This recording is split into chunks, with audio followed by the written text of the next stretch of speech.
Hello. Welcome to Car Expert YouTube channel. Don't forget to subscribe us.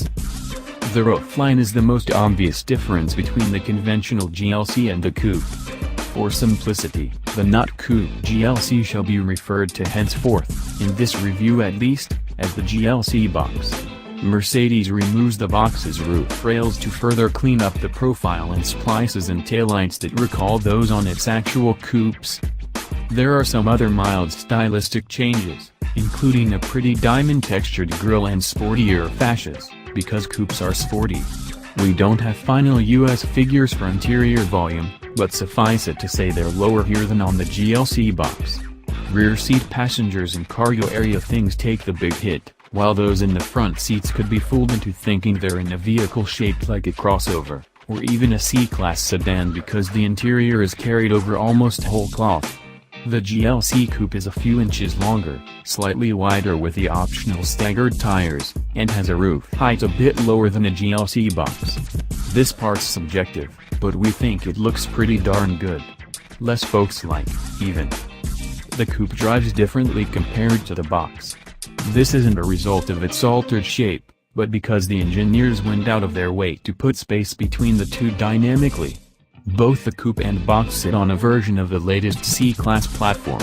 The Coupe has been tuned, and physics helps it, to feel somewhere between a C sedan and another GLC. Just about everything in the chassis gets breathed on in some way. The steering is quicker, at 15:1 instead of 16:1 on the box. The Coupe has bigger stabilizer bars front and rear, its suspension bushings are stiffer, and the programming, but not the parts, for the available adaptive dampers and air springs makes things a little stiffer, because that's sporty. And coupes, as we've said, are sporty. Just as in the box, the 2.0-liter 4 feels perfectly sprightly in the Coupe. Unlike some force-fed four-cylinders shoved into luxury cars, it's quiet enough in normal driving and even sounds kind of good when sport mode is selected and the flaps open in the exhaust. The 9-speed automatic keeps the engine in its sweet spot pretty seamlessly. Downshifts range from somewhat leisurely in comfort mode to artificially clipped in Sport Plus, just as they should. Comfort mode makes sense for 95% of driving that will probably be done in this car, but Sport or Sport Plus make the Coupe entertaining enough to enjoy yourself on a twisty detour. If you've gotten this far in the review, you're probably looking for a verdict.